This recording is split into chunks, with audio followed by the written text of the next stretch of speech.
Ce journal vous est offert par le FPI, Fonds des promotions de l'industrie, votre partenaire privilégié pour la réussite de vos projets.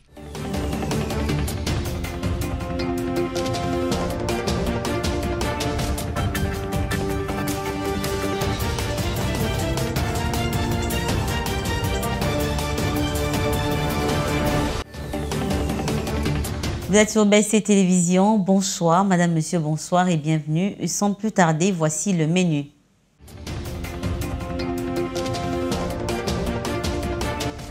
La situation économique de la République démocratique du Congo était à l'ordre du jour au briefing du mardi 28 novembre 2023, présenté par le ministre des Finances et son collègue de la communication et médias.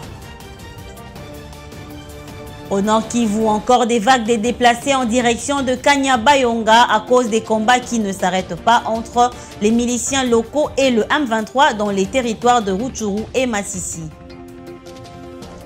Et enfin, le rapporteur adjoint de la CENI est en séjour au Tanganyika où il exhorte la population de ce coin du pays de participer massivement aux élections du 20 décembre qui arrivent à grands pas.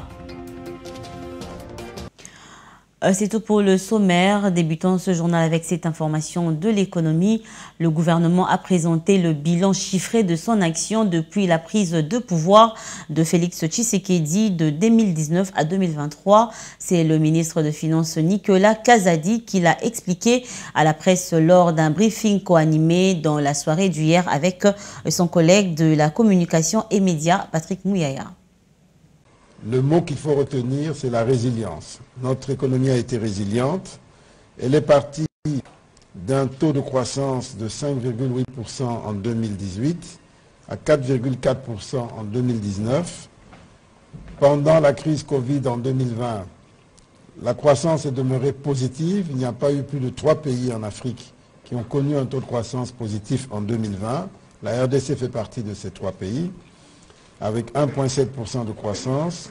Et à partir de 2021, la croissance est repartie de plus belle parce que nous avons connu successivement 6,2, 8,9 et aujourd'hui on projette 6,2 de croissance pour 2023. Nous avons donc été en général bien au-dessus de la moyenne du continent et même de la moyenne au niveau mondial.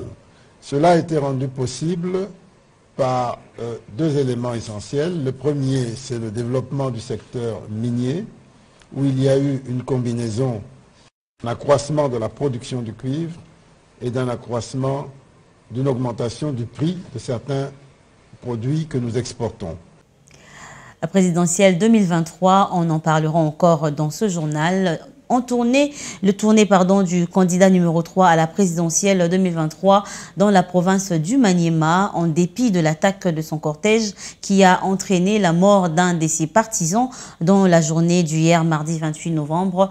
Lors de son arrivée, Moïse Katumbi a tenu à baisser la tension alors que la situation était tendue dans la ville de Kindu. Au cours de son meeting électoral à la place Mapon, le président d'Ensemble pour la République a condamné les affrontements entre les militants et ceux de l'IPDEPES, mais il a surtout prêché le pardon. Retour en images. Mardi 28 novembre 2023, le candidat numéro 3, le président Moïse Katumbi, prend la direction de la ville de Kindu dans le Maniema, fief de son allié Matata Ponyo Mapon et de Salomon Kalonda Della, son conseiller spécial. Chaleureux, Kindu a de tout le temps été envers le chairman. Et ce jour n'a pas fait exception. Tel un interminable tapis, une foule immense et compacte s'est déroulée à travers toute la ville. Tout se passait bien, jusqu'au moment où l'intolérance s'est invitée au débat. Des gangs armés d'un parti politique au pouvoir ont pris la triste initiative de s'attaquer au cortège du président Moïse Katumbi, lançant violemment des pierres, la police jouant un rôle on ne peut plus trouble, en tirant à balles réelles. Sur qui et pourquoi? Et c'est alors que survint l'innommable, maître de Doka Kisingi, patron de la Ligue des jeunes du parti Ensemble pour la République au Maniema, est lâchement tué, sauvagement lapidé et baignant dans son sang. Ce père de 5 enfants ne retournera jamais plus chez lui. La terreur s'empare de la ville et la milice ne désarme pas. Malgré ce chaos, Katumbi ne recule pas et progresse droit vers le lieu de son meeting. Pendant ce temps que l'on s'aperçoit de ceux qui arrivent à la tribune qui devrait l'abriter, on le rend inutilisable en enlevant tous les carreaux qui le recouvraient.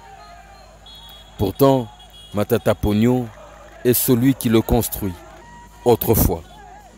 L'énorme procession arrive tout de même au lieu improvisé du meeting, en toute dernière minute. Le podium est juste fini d'y être installé. C'est la place Mapon, noire d'un monde fou, endeuillé, en colère. L'un de leurs vient d'être sauvagement tué, pendant que l'un de leurs leaders croupit en prison, sans raison.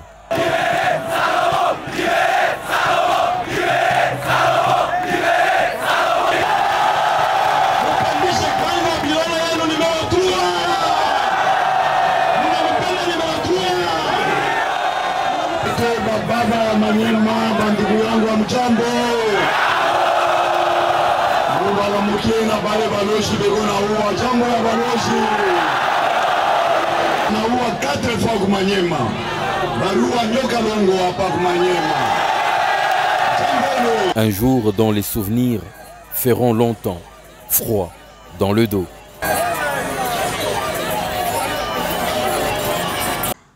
Avant de se rendre à Butembo dans la province du Nord Kivu, le mardi 28 novembre 2023, le candidat Martin Fayulu s'est rendu tout d'abord à Beni dans la même province où il s'est adressé aux habitants de cette partie de la RDC tout en les invitant à plus de vigilance lors du vote le 20 décembre prochain avant de leur faire la promesse d'installer un camp militaire à Beni. Junette Fika.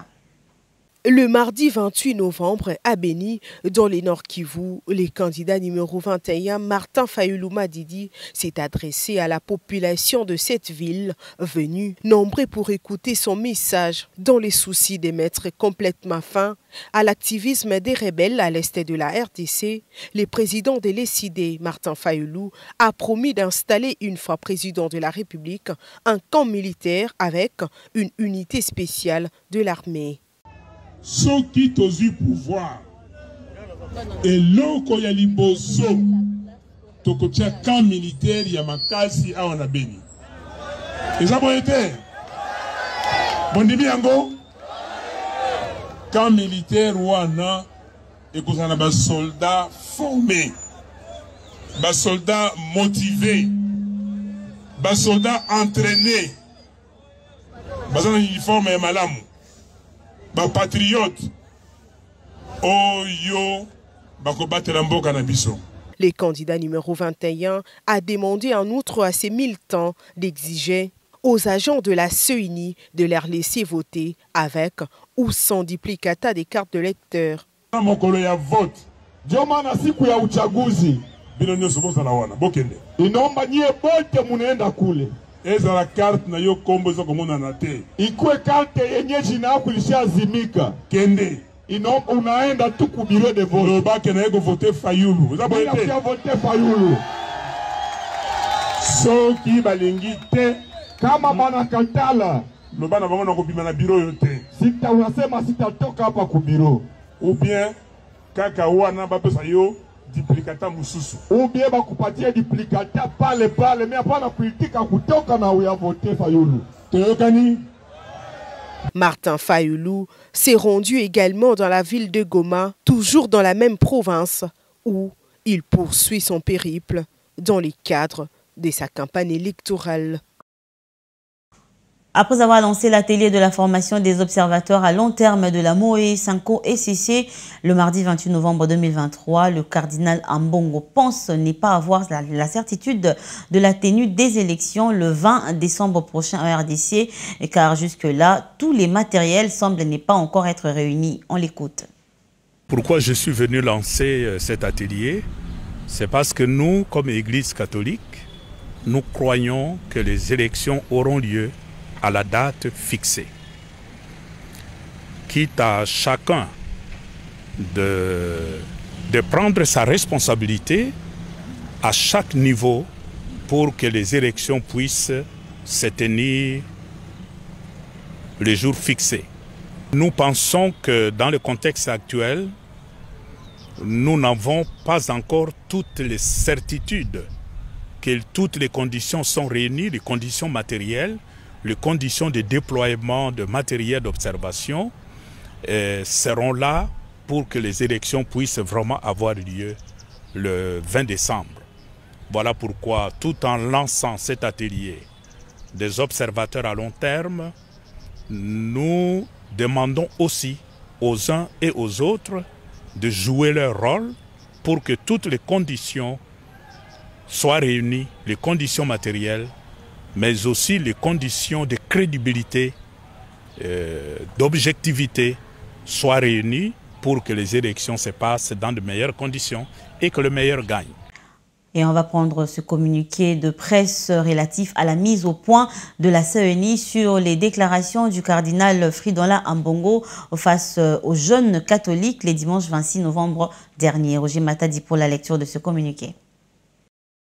La Commission électorale nationale indépendante CENI a suivi avec consternation les déclarations du cardinal Fridolin Ambongo face aux jeunes catholiques les dimanches 26 novembre 2023 en ces termes précis. Nous n'avons pas de preuve qu'il y aura élection le 20 décembre 2023. Et même si elles s'étaient nées, nous n'avons pas de certitude qu'elles vont se dérouler dans les meilleures conditions de transparence.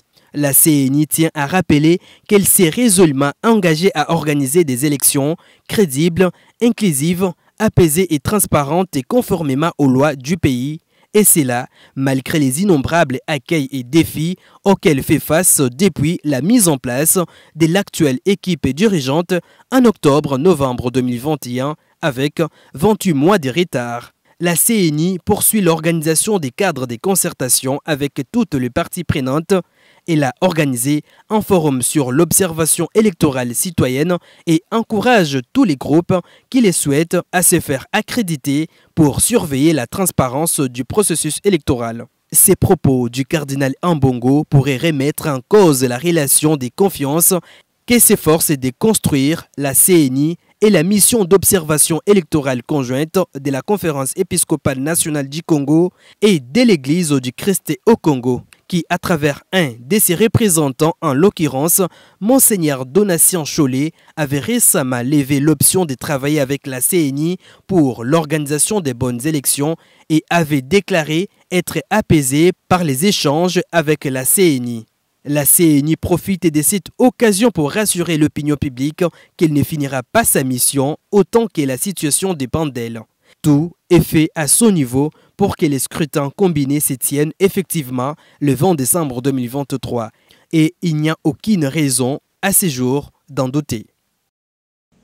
Restons toujours à la centrale électorale depuis Tanganyika où il séjourne Paul Mouindo, rapporteur adjoint de la Commission électorale nationale indépendante CENI, a exhorté les partis politiques et la société civile à participer massivement aux élections prévues le 20 décembre prochain. C'est au cours d'un cadre de concertation qu'il a présidé ce mercredi 29 novembre 2023 dans les territoires de Nyunzu. Regardez.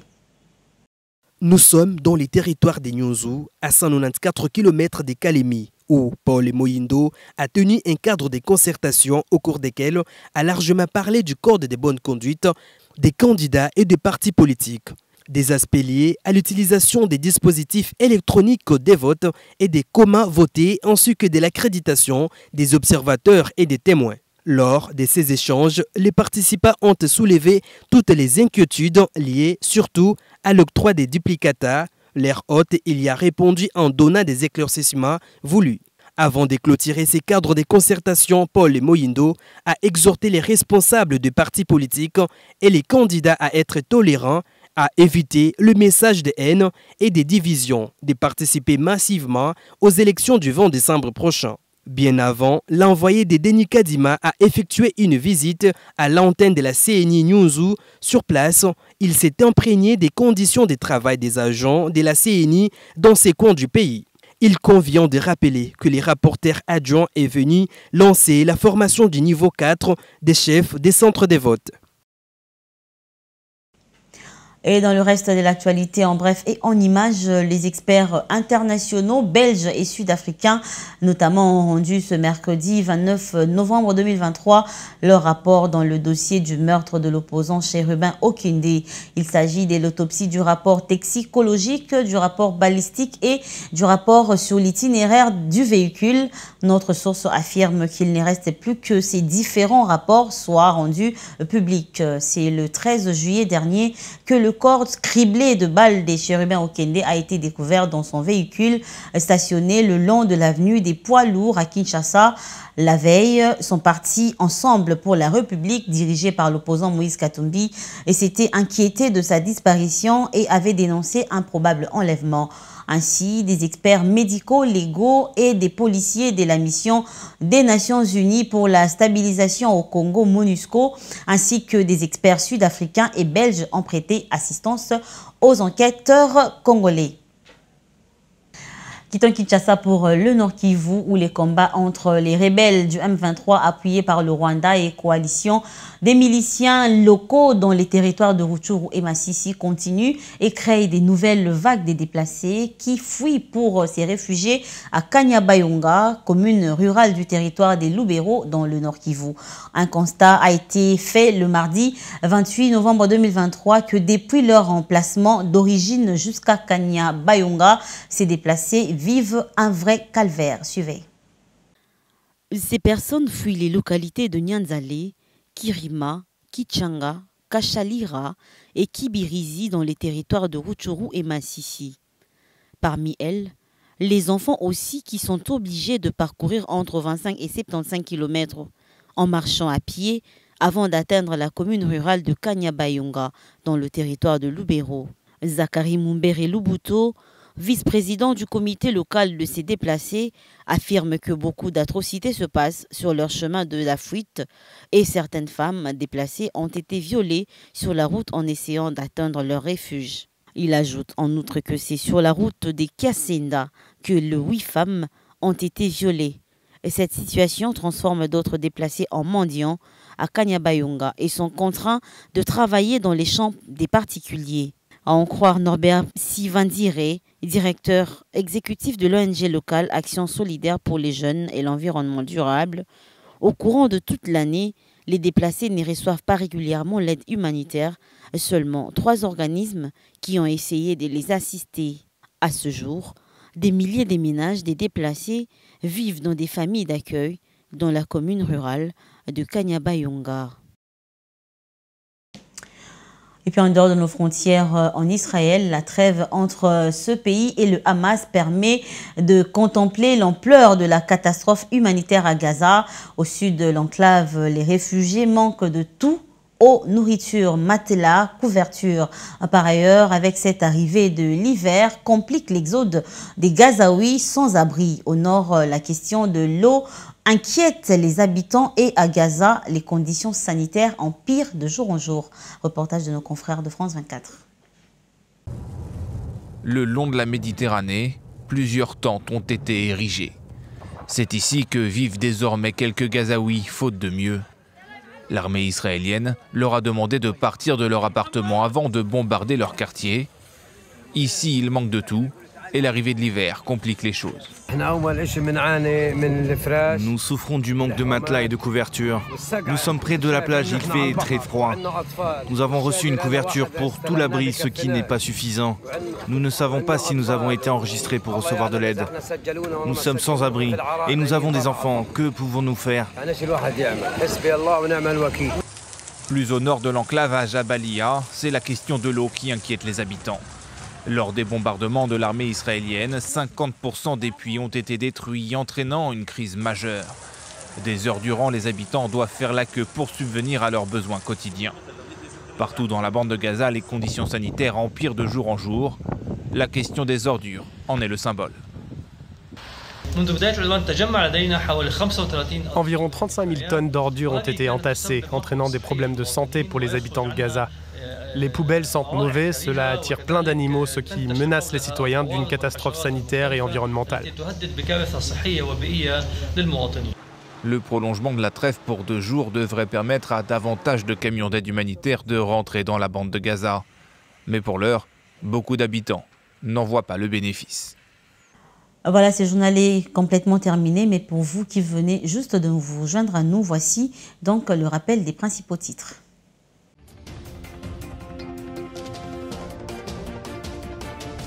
La situation économique de la RDC était à l'ordre du jour au briefing du mardi 28 novembre 2023, présidé par le ministre des Finances et son collègue de la communication et médias.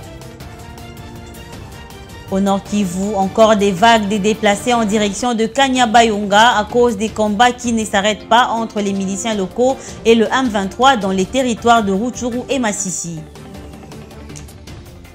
Et enfin, le rapporteur adjoint de la CENI est en séjour au Tanganyika où il exhorte la population de ce coin du pays de participer massivement aux élections du 20 décembre qui arrivent à grands pas. Voilà, ce journal est complètement terminé. Madame, Monsieur, à vous, merci de l'avoir suivi et restez branchés au programme de BC Télévision. Et quant à nous, on se retrouve prochainement et ça sera avec le même plaisir. Au revoir.